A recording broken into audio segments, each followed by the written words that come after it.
हमारे साथ वफाकी वज़ीर दाखिला शेख रशीद अहमद साहब मौजूद हैं। शेख साहब बहुत शुक्रिया। शेख साहब उन्होंने मार्च का ऐलान किया है, बड़े वक्त के बाद किया है। आपके लिए शौक पूरा करें, आएंगे तो फंस जाएंगे, पछताएंगे, कैसे पछताएंगे, कैसे फंस जाएंगे, आपके लिए क्यों नहीं मुश्किलात खड़ी करेंगे? वो कह रहे हैं ना मज़ामत करेंगे ना मुफाहमत करेंगे, बीच चौराहे और चौक में ना खेलेंगे ना खेलने देंगे। अगला इलेक्शन 23 का फेयर श्योरिटी दीजिए। श्योरिटी देते हैं, फेयर होगा। किससे श्योरिटी चाहिए आपको? देखें, दुनिया की सियासत जा रही है पेशावर की तरफ, ये जा रहे हैं कराची की तरफ, और ये कह रहे हैं जनाब अली कि आप इस्लामाबाद आए। दुनिया हालात जो हैं इस तेज़ी से बदल रहे हैं, आपको समझ ही नहीं है। आप तो दिसंबर में हमारा इस्तीफ़ा लेने आ रहे थे। अगर आप अगले इलेक्शन की मुहिम अभी से इतनी लंबी शुरू करना चाहते हैं 23 की, करें। लेकिन अगर कोई ये समझ रहा है कि मुल्क के मौजूदा हालात में और इंटरनेशनल बैनुल-अक़वामी हालात में बैनुल-अक़वामी सियासत इस खित्ते की होने जा रही है, ये मुल्क अपनी एक बड़ा इंपॉर्टेंट रोल अदा करने जा रहा है, और आप लारी अड्डा बुला रहे हैं। कोई दिमाग है आपके अंदर? क्या करने जा रहे हैं आप? क्या चाहते क्या हैं आप? बड़े शौक से आए इस्लामाबाद, अपना शौक पूरा कर लें। कुछ नहीं मिलेगा। पहले भी फजलुर रहमान साहब आए, इन्होंने ख़राब किया, और अब कितनी पार्टियां रह गई हैं? ना इनके साथ पीपल्स पार्टी है, ना ANP है, और उसके बाद जो पार्टियां हैं वो मेरी तरह अवामी मुस्लिम लीग की तरह पार्टियां, बाकी एक फजलुर रहमान को छोड़ के, और मौलाना फजलुर रहमान को ज़्यादा जिम्मेदारी का सबूत देना चाहिए। इनको छोड़ें परे। ये इक़्तिदार के भूखों का जुम्मा बाजार है, और 2 साल के अंदर अंदर इलेक्शन से पहले नैब के सारे फैसले हो जाएंगे। जितने मुल्क को लूटने वाले हैं, जिन्होंने करप्ट हैं, डिसऑनेस्ट हैं, स्लगिश हैं, एक्स्ट्रा वेगेंट हैं, और इस मुल्क का ख़जाना बाहर ले जाने वाले हैं, वो मुमकिन है जेलों में हो 2 साल के अंदर अंदर, और इलेक्शन की एक नई शक्ल हो। शेख साहब, आप ये भी कह रहे हैं कि इलेक्शन शफाफ होंगे, फिर उन केसेस के बारे में जिनके बारे में अदालतें कह चुकी कि सियासी इंजीनियरिंग है, नैब की अहलियत पर और केस की मेरिट्स पर सवालात उठा चुकी। आप खुद कह चुके एक हमारे शो में कि जो एहतसाब है वो इंतकाम बन गया है। उन केसेस में आप एक दफ़ा फिर कह रहे हैं कि ये 2 साल के अंदर अंदर जेल में होंगे, तो फिर इलेक्शन कैसे शफाफ होंगे अगर इलेक्शन से पहले ये जेल में होंगे? देखें, अगर इनके करतूत ऐसे होंगे, काले होंगे, अगर अदालतें ही सजा फैसला करेंगी ना कि इन्होंने बाहर जाना है, अंदर जाना है, ये सब ज़मानतों पे है, ये सब ज़मानतों पे है मोस्टली। और अगर 2 सालों में इनके केसों का फैसला नहीं होता तो फिर एहतसाब जो है वो बेमायनी होकर रह जाएगा। अल्टीमेटली ये केसेस 2 साल में फैसला होंगे, और इनको अपने सियासी, अगर ये बरी होते हैं तो सियासत में हिस्सा लेंगे, अगर जेल में जाते हैं तो जेल भी ससुराल का घर है बाज़ लोगों के लिए, करप्ट लोगों के लिए नहीं, जो गैर तहमीयत, असूल और तकाज़ों के मुताबिक काम करते हैं। नहीं, मगर शेख साहब, जो फैसला होगा अगर एहतसाब अदालतों से आता है तो इन्हीं केसेस के मेरिट्स पर आला अदालतों ने सवाल उठाए हैं। नवाज शरीफ साहब का जो फैसला था एक केस में, आपने देखा इस्लामाबाद हाई कोर्ट ने उसके बारे में क्या कहा है, तो ये कैसे शफाफ एहतसाब या शफाफ इलेक्शन माना जाएगा? और अगर सियासी तौर पर नवाज शरीफ साहब ज़रा नर्म रवैया इख्तियार करते हैं, मरीम नवाज साहिबा बैकफुट पर चली जाती हैं, शहबाज शरीफ साहब आगे इदारों के साथ मामला ठीक करते हैं, फिर भी आपको लगता है जेल में जाएंगे? मेरा नहीं ख्याल अदारों के साथ मामलात अवाम, देखें सारी दुनिया के इदारे इस वक्त पाकिस्तान की तरफ देख रहे हैं, और पाकिस्तान सारी दुनिया को साथ लेकर चलने का इरादा किए हुए है। और पाकिस्तान को अल्लाह ताला ने बहुत करम किया है। इमरान खान की हुकूमत पर अल्लाह का ख़ास एहसान है कि वो मुकद्दर का सिकंदर है इमरान खान, वरना अगर खून रेजी हो जाती अफ़गानिस्तान में तो हम फंस गए थे। और अगर वहाँ मामलात पीसफुल हो जाते हैं और वहाँ मामलात सेटल हो जाते हैं, और दुनिया और इस रीजन के लोग उनके इस मसले को एक्सेप्ट कर लेते हैं, और ये फ़ैसला तो इमरान खान ने ही दुनिया के साथ मिलकर करना है कि कब एक्सेप्ट करना है, कब उनको एक्सेप्ट और दुनिया के साथ एक्सेप्ट करना है। तो ये क्या करेंगे जी? जलसा बहुत बड़े थके हुए ज़ेन की बात है। इतना बड़ा मीडिया इनको अवेलेबल है, इनकी गाड़ी का व्हील कप घूमे तो ब्रेकिंग न्यूज़ है। ऐसे मौके पे लोगों को इकट्ठा करना, कोविड में इकट्ठा करना, और दहशतगर्दी के ख़तरात हैं जी, आप कुछ नहीं कह सकते। खुद फजलुर रहमान साहब पे हमले हो चुके हैं, मुझ पर 3 खुदकुश हमले हो चुके हैं। सो हमें मौत हयात तो अल्लाह के कब्ज़े में, पर एहतियात करनी चाहिए, एहतियात लाजिम है। और ये जो लोगों को वैसे ही कंपनी की मशहूरी के लिए बातें, कोई नई बात बताएं जो उन्होंने की है। इन्होंने कहा जी कि अमेरिकन के लिए होटल फजलुर रहमान साहब ने, बाबा कोई अमेरिकन नहीं आ रहा। तो शेख साहब इसकी तफसीलात बताएगा, क्योंकि सोशल मीडिया पर भी बहुत कयास सराइयाँ हो रही हैं, बेहतर है ताकि गलत खबरें ना फैलें। क्या इस वक्त स्टेटस है, अगर कोई फौजी आ रहे हैं तो क्या उनका अरेंजमेंट है, किस तरीके से जाएंगे, क्या मामला? 3000 लोगों का हमने अरेंजमेंट किया हुआ है, सारे होटल खुले हैं, लोग कोई नहीं आया। उन्होंने कल ख़त्म हो जाएगी जी 31 तारीख रात 12 बजे, 24 घंटे मेरा ख्याल रह गए हैं, या 26-28 जितने, कल 31 तारीख ख़त्म हो जाएगी।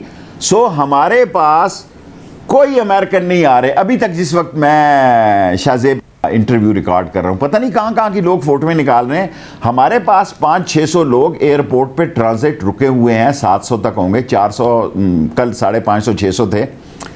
इन लोगों को जो इनके स्पॉन्सर हैं वो जहाज़ों पे ले जा रहे हैं। ले जाए भाई, क्या ये हमारी कौमी जिम्मेदारी नहीं? हम एटॉमिक कंट्री हैं कि हम दुनिया को इनखला में सहूलत दें, और इसको लोग अप्रिसिएशन कर रहे हैं कि हमने इनखला में, क्या सिर्फ हम ही ने ये खला की क्योंकि हम नज़दीक तरीन है इसलिए? क्या इंडिया दे इनको इनखला के लिए?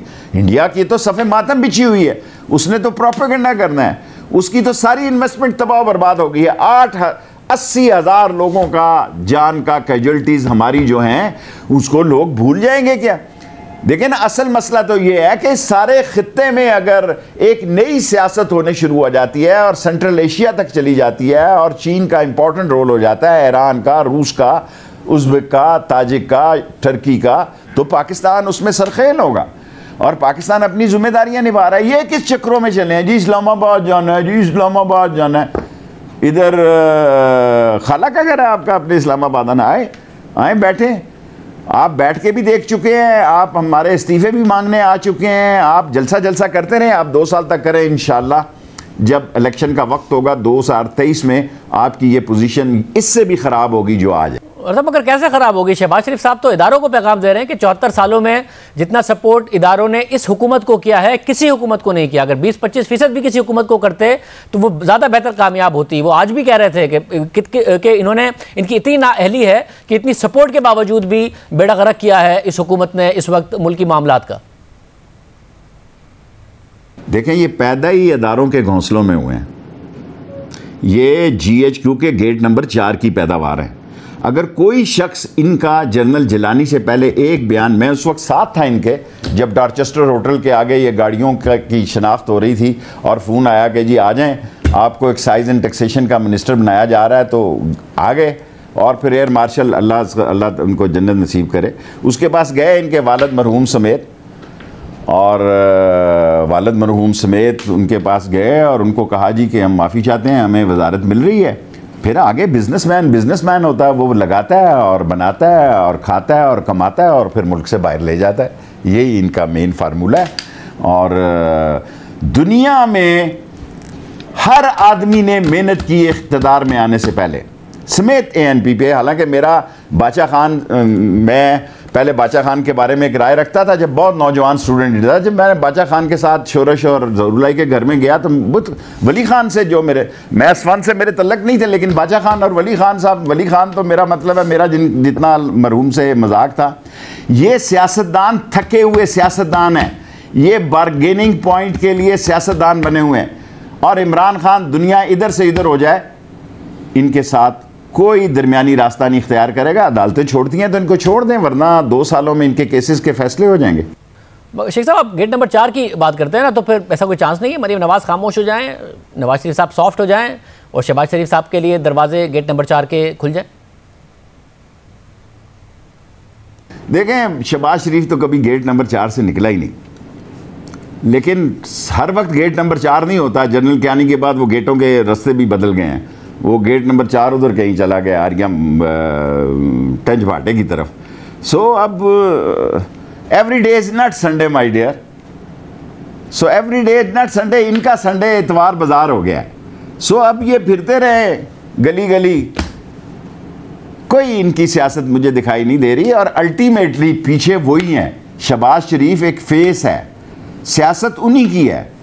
और वो एक आदमी को 3 कबूतर मिले या 3 शिकार मिले, उसने कहा एक मेरा नवाज का, एक मेरे भाई शहबाज का, और ये तीसरा उसने कहा जो कोई मांगे उसकी ऐसी की तैसी। सो ये ख्वाहिशों का एक समुंदर है जो भरने का नाम ही नहीं ले रहा।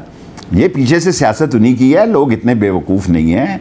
एक माइल्ड चेहरा बना के और मुस्कुराहट का समा पैदा करके दिल की कालक को छुपाया नहीं जा सकता। So they are not what they are. Bashir साहब, बार बार 2023 में इलेक्शन की बात कर रहे हैं। ऑपोजिशन का ये कहना है कि जिस किस्म का बजट दिया है हुकूमत ने, इनका इरादा नहीं है 2023 में इलेक्शन कराने का। ये इलेक्शन बजट है, अगले साल इलेक्शन होगा। क्या ऐसा कोई इरादा है आपके ख्याल में कि पहले इलेक्शन कराना है हुकूमत ने, अगले साल कराना है? देखें, हम भी जब अपोजिशन में थे ऐसी बातें करते थे। ये फैसला इमरान खान का है, उसने कब इलेक्शन कराना है। सो जो इंटरनेशनल सूरत हाल इस वक्त जन्म पा चुकी है, वो तो पहले इलेक्शन की मुझे अब दिखाई नहीं देती। पहले मैं शायद आपकी बात सोच लेता, क्योंकि हमारे पड़ोस में एक नई गवर्नमेंट बनने जा रही है, उसके नए महरक़ात हैं। इराक़ की सूरत हाल क्या है, यमन की सूरत हाल क्या है, सीरिया की। हमारे पड़ोस में देखें, आग लगी हुई है, आग और खून की बारिश हो रही है, आग की।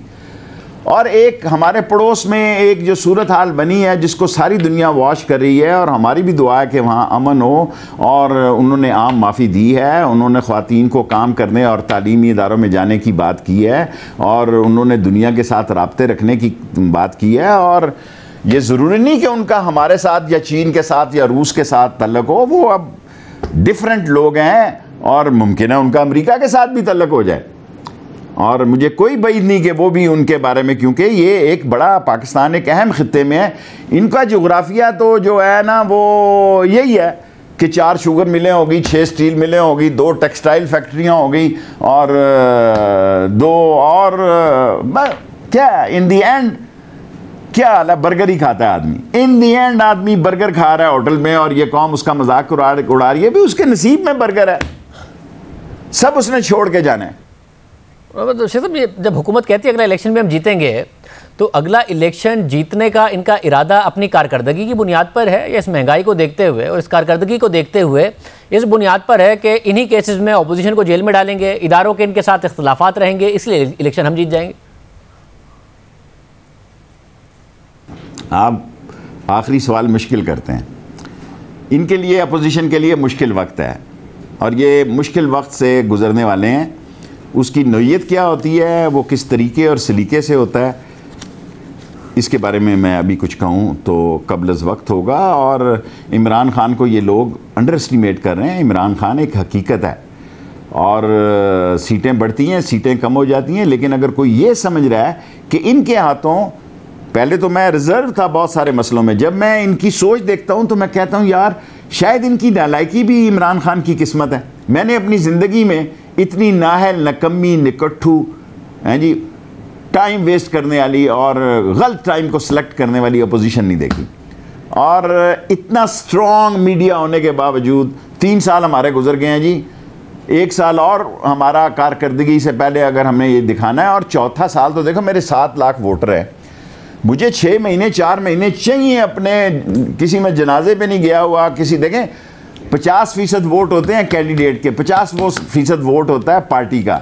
सो जो 50% अपना वोट है, आपको वो मुस्तरद कर दे, बेशक आपके पास 1 लाख का टिकट क्यों ना हो, आप नहीं निकल सकते। सो आपको खुद मेहनत करनी पड़ती है, हल्के में जाके नाराज़गियाँ दूर कर। अगर आपकी सियासत ऐसी है कि मेलसी है, मेलसी वोट ले गया, खिची है, खिची वोट ले गया, टवाना है, टवाना वोट ले गया, बट है, बट का ले गया, गुजर है, गुजर। जो अर्बन पॉलिटिक्स है वो तो बड़ी मुश्किल पॉलिटिक्स है जी। वोट मांगना दुनिया में सबसे बड़ा मुश्किल काम है, और ऐसे एरिया में जो कि बड़े सेंसिटिव इलाके हों और कॉन्स्टिट्यूंसियाँ जो पढ़े लिखे और ज़िम्मेदार लोगों की हों, वहाँ वोट जो है वो मेहनत से मिलता है। उसमें पार्टी का भी दखल होता है, पर कैंडिडेट का भी दखल होता है। मैं इनकी सियासत शाहजेब नहीं देख रहा, और इस गलती पे ये 2 साल अगर कोई ऐसी बड़ी गलती कर जाए तो ये बड़े बहरान में भी आ सकते हैं। अल्लाह करे मेरी बात गलत हो, ये किसी बड़े ही मसले में आ सकते हैं, क्योंकि ये वक्त मुल्क को, कौमी सलामती को, अदारों को आगे ले जाना है, और दुनिया में ये साबित करने का है कि हम मैच्योर कौम है। और आगे ये समझते हैं कि जनाब ये अदारों की बात कर रहे हैं, फलां बात कर रहे हैं। भाई आप पे रिजेक्टेड का ठप्पा लग चुका है, और आप टाइम अपना बढ़ा सकते हैं, जितना मर्जी बढ़ा लें, 2 महीने और ले लें, 3 महीने ले लें, 4 महीने ले लें, अल्टीमेटली आपके केसेस का फैसला 2 साल में हो जाएगा और शहबाज शरीफ के केसेस जो हैं उसके ख़िलाफ़ बहुत स्ट्रॉन्ग हैं। किसी और के बारे में बात नहीं करता, लेकिन एक बात ज़िम्मेदारी से कहता हूँ कि शहबाज शरीफ और हमज़ा शहबाज के केसेस स्ट्रॉन्ग हैं। अल्टीमेटली वो कहते हैं कि ये इस तरह फारग हो जाएंगे और हम पीछे होंगे, लेकिन पाकिस्तान की सियासत में कम अक्ल ज़हनी पस्ती के शिकार बाज़ अक्ल के अंधे इमरान खान को अंडर एस्टिमेट कर रहे हैं। He will fight for the last bullet and the last drop of blood, and the time will prove this, and they will be all defeated. बहुत शुक्रिया।